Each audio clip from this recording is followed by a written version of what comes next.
मध्य प्रदेश में एक बार फिर मंत्रिमंडल विस्तार और फेरबदल की चर्चाएं तेज हो गई हैं। इन चर्चाओं के केंद्र में दो सवाल है। कौन मंत्री पद से बाहर होगा और किन नए चेहरों को मंत्रिमंडल में जगह मिलेगी। संभावित चेहरों में 9 नाम शामिल हो सकते हैं और कुछ नाम जुड़ भी सकते हैं। राजनीतिक गलियारों में चल रही चर्चाओं के अनुसार मुख्यमंत्री और संगठन ने इसके लिए दो अलग अलग फॉर्मूले तैयार किए हैं। इन फॉर्मूलों पर आगे बात करेंगे, लेकिन उससे पहले यह समझना जरूरी है कि आखिर ऐसी स्थिति बनी ही क्यों कि मंत्रिमंडल विस्तार और फेरबदल की जरूरत महसूस होने लगी। दरअसल किसी भी नेता का प्रदेश स्तर पर बड़ा राजनीतिक कद एक दिन में नहीं बनता। इसके पीछे चार महत्वपूर्ण चरण होते हैं। पहला है संगठन में अपने समर्थकों को प्रदेश पदाधिकारी बनाना। दूसरा है निगम मंडलों में अध्यक्ष या पदाधिकारी बनवाना। और तीसरा है सरकार में अपने समर्थकों को मंत्री पद दिलवाना। और चौथा विधानसभा चुनाव में अपने समर्थकों को पार्टी का टिकट दिलवाना। मुख्यमंत्री मोहन यादव इन चार चरणों में से दो चरण सफलतापूर्वक पार कर चुके हैं। भाजपा संगठन में प्रदेश पदाधिकारियों और निगम मंडल में नियुक्तियों के दौरान मुख्यमंत्री मोहन यादव का प्रभाव सबसे अधिक दिखाई दिया। मोहन यादव समर्थक चेहरों को सर्वाधिक स्थान मिलने की चर्चा रही। केंद्रीय नेतृत्व यानी आला कमान मोहन यादव को राष्ट्रीय स्तर पर स्थापित करने की दिशा में आगे बढ़ता हुआ दिखाई दे रहा है। इसके लिए जरूरी है कि पहले प्रदेश में उनका राजनीतिक दबदबा और मजबूत हो। यही कारण है कि अब तीसरे चरण यानी मंत्रिमंडल में मोहन समर्थकों को पर्याप्त प्रतिनिधित्व दिलाने की कवायद तेज होती दिखाई दे रही है। इसी परिप्रेक्ष्य में मंत्रिमंडल में बड़े बदलाव की चर्चाएं जोर पकड़ने लगी। हाल ही में एक प्रमुख दैनिक समाचार पत्र को दिए एक साक्षात्कार में मुख्यमंत्री मोहन यादव ने भी मंत्रिमंडल विस्तार और फेरबदल की संभावना को स्वीकार किया है। मौजूदा मंत्रिमंडल को पूरी तरह से मोहन यादव की टीम नहीं कहा जा सकता। इसकी सबसे बड़ी वजह यह है कि पहली बार मोहन यादव मुख्यमंत्री बने थे और इस कारण मंत्रिमंडल गठन के समय उन्हें अपनी पसंद और समर्थकों को पर्याप्त स्थान देने का अवसर नहीं मिला था और ना ही तब तक उनकी प्रदेश स्तरीय कोई टीम थी। इसलिए वर्तमान टीम में उनके करीबी समर्थकों की संख्या ना के बराबर कही जा सकती है। अब सवाल यह है कि आखिर वह कौन सा फॉर्मूला है जिसके आधार पर मोहन यादव अपनी टीम में बदलाव कर सकते हैं। क्या यह पूरी प्रक्रिया दिल्ली के संकेतों पर आगे बढ़ेगी, संघ की प्राथमिकताओं का असर होगा, या फिर केंद्रीय नेतृत्व ने मुख्यमंत्री मोहन यादव को पूरी स्वतंत्रता दे दी है। अंदर खाने की चर्चाओं के अनुसार दो प्रमुख फॉर्मूले सामने आए हैं। पहला फॉर्मूला उन मंत्रियों से जुड़ा है जो पहली बार के विधायक बनने के बाद सीधे मंत्री बना दिए गए थे। माना जा रहा है कि ऐसे कुछ चेहरों को मंत्रिमंडल से बाहर किया जा सकता है। इसके पीछे तर्क यह बताया जा रहा है कि अपेक्षाकृत जूनियर नेताओं को यानी पहली बार के विधायक इनको मंत्री बनाए जाने से पार्टी के कई वरिष्ठ नेता असहज महसूस कर रहे थे। वहीं कार्यकर्ताओं के बीच भी इसे लेकर भ्रम और असंतोष की स्थिति देखने को मिल रही थी।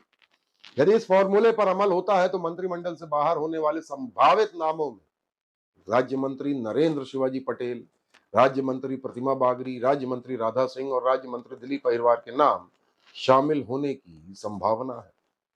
इसके अलावा कुछ विवादित चेहरों को भी मंत्रिमंडल से बाहर किए जाने की संभावना जताई जा रही है। इनमें सेना को लेकर विवादित टिप्पणी करने के कारण चर्चा में आए विजय शाह का नाम शामिल है। वहीं रेत माफिया से जुड़े विवाद के मामले में अंदल सिंह कंसाना और लव जिहाद और गौमांस से जुड़े विवादों के कारण विश्वास सारंग और भूपेंद्र सिंह से विवाद की चर्चाओं के चलते सिंधिया समर्थक गोविंद सिंह राजपूत तथा कथित शराब माफिया संबंधी विवादों के कारण नागर सिंह चौहान के नाम शामिल होने की संभावना जताई जा रही है।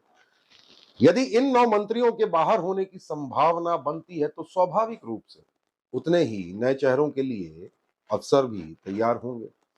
माना जा रहा है कि मोहन यादव की इस नई टीम में ऐसे नेताओं को प्राथमिकता मिल सकती है जो किसी बड़े क्षेत्रीय छत्रप के, यानी शिवराज सिंह चौहान, वीडी शर्मा जैसे नेता, इनके समर्थक प्रत्यक्ष रूप से नहीं माने जाते हों और जिनकी राजनीतिक पहचान सीधे मुख्यमंत्री मोहन यादव या संगठन के साथ जुड़ती हो। संभावित नए चेहरों की बात करें तो विंध्य क्षेत्र से 2 मंत्रियों के हटने की स्थिति में 2 नए नामों की चर्चा सबसे अधिक है। इनमें शहडोल जिले से जयसिंह नगर की विधानसभा से विधायक मनीषा सिंह और सीधी जिले की दोहनी विधानसभा सीट से विधायक कुंवर सिंह टेकाम के नाम प्रमुखता से चर्चा में है। दोनों ही आदिवासी वर्ग से आते हैं। वहीं बुंदेलखंड क्षेत्र से यदि गोविंद सिंह राजपूत और दिलीप अहिरवार को बाहर किया जाता है तो सागर जिले से विधायक शैलेंद्र जैन या फिर प्रदीप लारिया में से किसी एक को मौका मिल सकता है।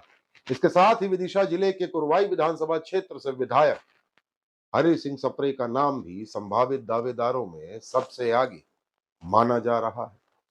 वहीं रायसेन जिले से नरेंद्र शिवाजी पटेल के हटने की स्थिति में उसी क्षेत्र की सांची विधानसभा सीट से वर्तमान विधायक और पूर्व मंत्री प्रभुराम चौधरी की संभावनाएं मजबूत बताई जा रही हैं। प्रभुराम चौधरी को सिंधिया समर्थक माना जाता है। ऐसे में यदि गोविंद सिंह राजपूत मंत्रिमंडल से बाहर होते हैं तो सिंधिया खेमे के प्रतिनिधित्व को संतुलित करने के लिए प्रभुराम चौधरी को मौका दिया जा सकता है। वहीं ऐंदल सिंह कंसाना और नागर सिंह चौहान के संभावित विकल्प के रूप में छिंदवाड़ा जिले की अमरवाड़ा सीट से विधायक कमलेश शाह और बुरहानपुर से विधायक अर्चना चिटनिस के नाम भी चर्चाओं में है। गौरतलब है कि मोहन यादव ने ही कमलेश शाह को 2024 में भाजपा में ज्वाइन कराया था। इसके अलावा लाहौर विधायक अमरीश शर्मा का नाम भी राजनीतिक हलकों में एक संभावित चौंकाने वाले विकल्प के रूप में उभरता हुआ फिलहाल दिखाई दे रहा है। इन सबके बीच एक दूसरे फॉर्मूले पर भी गंभीरता से विचार किए जाने की चर्चाएं हैं। यह फॉर्मूला वर्तमान स्वतंत्र प्रभार वाले राज्य मंत्रियों के प्रमोशन से जुड़ा हुआ है। पहला नाम भोपाल से कृष्णा गौर का है। यदि विश्वास सारंग मंत्रिमंडल से बाहर होते हैं तो भोपाल यानी राजधानी के क्षेत्र से प्रतिनिधित्व बनाए रखने के लिए वर्तमान स्वतंत्र प्रभार राज्य मंत्री कृष्णा गौर को कैबिनेट मंत्री बनाया जा सकता है, यानी प्रमोशन। वहीं दूसरा नाम धर्मेंद्र सिंह लोधी का बताया जा रहा है।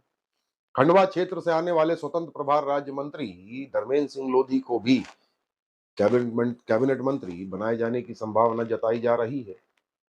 आरएसएस की विभिन्न गतिविधियों को या दायित्वों को प्रभावी निर्वहन करने के कारण धर्मेंद्र सिंह लोधी का प्रमोशन लगभग तय माना जा रहा है।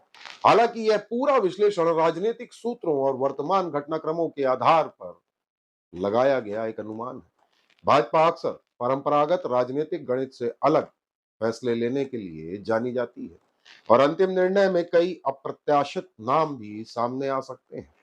ऐसे में यह देखना दिलचस्प होगा कि संभावित मंत्रिमंडल विस्तार और फेरबदल के जरिए मुख्यमंत्री मोहन यादव अपने कितने समर्थकों को मंत्री पद दिलाने में सफल होते हैं और क्या इसके माध्यम से वह अपने राजनीतिक सफर को एक नई गति, एक नई दिशा, एक नई ऊंचाई देने में सफल होंगे। वहीं मुख्यमंत्री मोहन यादव के लिए चौथा चरण में अभी समय है लगभग 2.5 साल, यानी विधानसभा चुनाव तक यदि मुख्यमंत्री मोहन यादव कुर्सी पर बने रहते हैं तो स्वाभाविक रूप से अगले विधानसभा चुनाव में उनके कोटे से टिकटें भी कटे बटेंगी और वही होगा चौथा चरण जो यह मुहर लगाएगा मोहन यादव स्थापित छत्रप बन गए हैं, स्थापित प्रादेशिक स्तर के बड़े नेता बन गए हैं और स्थापित राष्ट्रीय नेताओं में एक संभावित चेहरा बन सकते हैं। हालांकि उत्तर प्रदेश चुनाव में भी मोहन यादव की भूमिका केंद्रीय आला कमान बड़े गंभीरता से विचार कर रहा है। मोहन यादव की भूमिका आखिर क्या रहेगी और उसका क्या नतीजा होगा, देखना दिलचस्प होगा। आपको हमारा विश्लेषण पसंद आया हो तो चैनल को लाइक शेयर सब्सक्राइब करना बिल्कुल न भूलें।